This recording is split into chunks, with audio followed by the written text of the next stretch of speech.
Yesterday, Joe Mazzulla with not one but two chances to call timeout and drop a potential game-winning play. Mazzulla passed up on both, resulting in a Marcus Smart missed three at the end of regulation and no shot attempt to end overtime in the Celtics' Game 4 loss. Let's start with October 28th against the Cavs. No timeout with the score tied in the final seconds. Tatum pulls up, hits nothing but the backboard, sees lose in overtime. We're showing you a trend here, by the way. January 24th against the Heat. No timeout, down two. Tatum dribbles, eventually throws it away looking for, I don't know, Grant Williams. Interesting choice. Sees lose that game. February 14th against the Bucks. No love here. Final seconds of overtime. No timeout again. Keep in mind the C's sat most of their starters in this one, but maybe call the timeout and get everyone set. Nope. Grant Williams, turnover. Celtics lose. We got one more for you. February 23rd, Pacers tied at 125. 30 seconds left. Off the rebound. Caesar running. Jaylen Brown lobs it to a fan in the second row.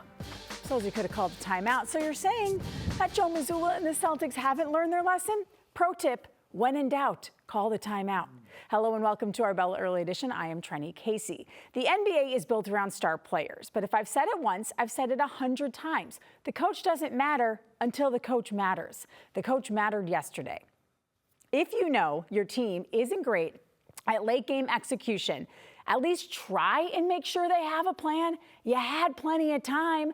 Joe Mazzulla could have called a timeout following the go-ahead three-pointer from James Harden. Sure, Jaylen Brown absolutely blew that coverage, but settle down your team. So what did the C's do with their 18.2 seconds? Well, here is Marcus Smart slowly walking the ball up the court. Mazzulla, who we're going to spot shadow up on top for you, could have called the timeout. Drew up a play, maybe remind them to play with a little pace. Instead, 10.2 seconds go off the clock before they get it to Jason Tatum. Mazzulla letting the guys at Con flounder. Tatum then waiting until 4.8 seconds left in the game to drive to the basket. Get Jaylen Brown standing in the corner. Tatum gets doubled/triple teamed. There he is, there's Jaylen Brown. Instead, he passes the ball to Smart with only 1.8 seconds left, which was not enough time for him to get off the three. Are the players to blame? Sure. But it has been brutally obvious the coach needs to save the players from themselves. It is his most important job. And it seems after a good night's sleep, Joe Mazzulla might have actually learned that tough lesson. Are there any regrets about the late game execution, either in regulation or overtime? Yet, regulation, 2 smart threes, and then there's 2 free throws, so Tatum and Brown didn't touch the ball. And in overtime, the last plays, or anything you would change? No, it was great execution. Hindsight's 20/20. I should have called it to help us get a 2-for-1 or get a couple more possessions. And so, obviously with 14 seconds left down 1, you want to get as many chances as you can. So, definitely learn from that.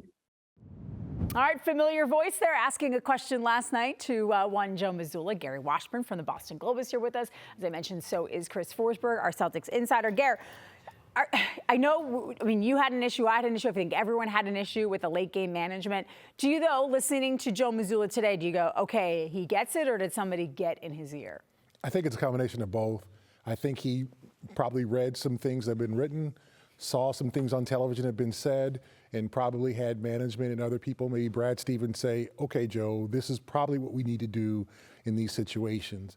It's getting to the point you cannot blow games like this anymore. Like, if you get a shot off and it's missed, fine.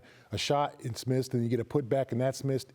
They didn't get a shot off. That's inexcusable with 18.2 seconds left.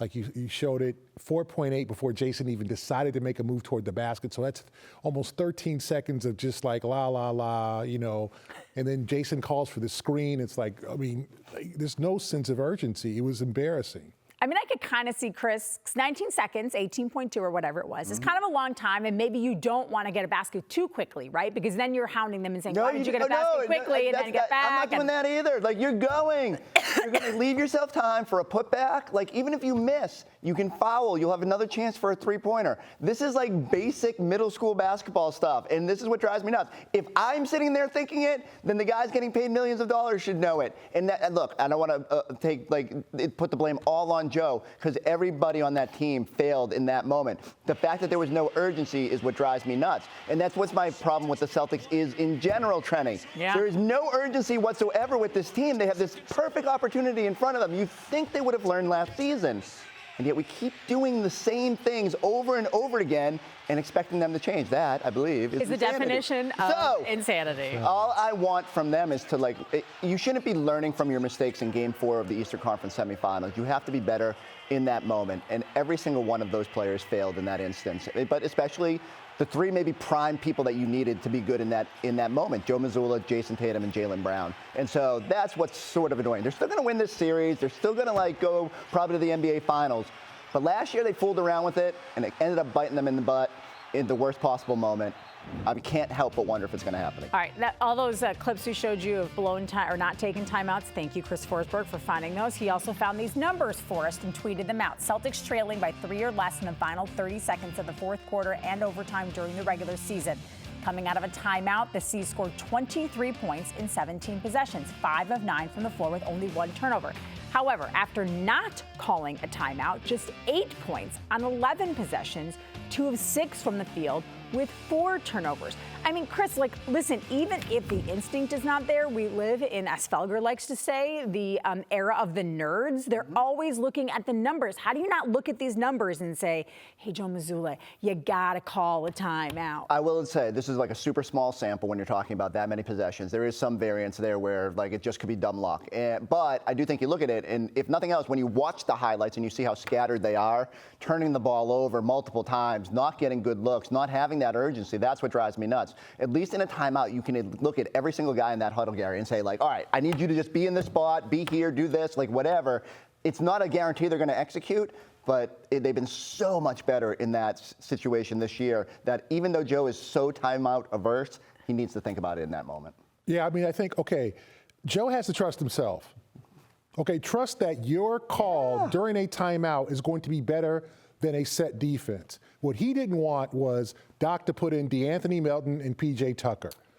He wanted Maxey and Harden on the floor. It didn't make a difference. They tripled Tatum, forcing Tatum to make a last-minute decision to hit Smart, because doesn't these situations always end up with Marcus Smart in the middle of it? Yep, always. Yes, it does. We all know this. It's just the way it is around Boston.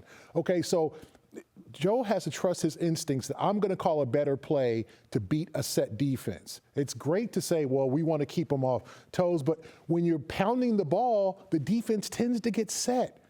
If you push the ball, and maybe you can catch someone off guard. So call a timeout. Like Chris said, remind guys where they're supposed to be. Remember, they just came off a rigorous defensive possession where Jaylen blew it. Guys are now having to switch to, where am I supposed to be for this play? Remind them, take your time, or even at 11, when Jason is call a timeout. Boom. That's what Brad would have done. That's what Doc does. That's what coaches do. I don't like what I see. We have 2 timeouts left. Because remember, even if you miss the shot with 6, you foul, they hit 2 free throws, you timeout, advance the ball. Maybe you timeout. I don't know. He might have said, hey, I like push this. it. I don't know. I don't want to get on a set defense and shoot a 3-pointer. But you call a timeout. There are opportunities. And just real, who on the 76ers are you worried about defensively? You've gotten whatever you want throughout this series. I can understand if they had a lockdown defender. McDaniels didn't play all game. Are you worried about him going in and defending? The logic did not make sense. Well, we have a whole hour to talk about it today, so plenty of time to air your grievances, Chris. Check out the latest Celtics Talk podcast, where I'm sure they do the same. You can it's full of anger. QR code on the screen, or you can find it on your favorite podcasting app or on YouTube. It is presented by 24autogroup.com. 11 locations across New England.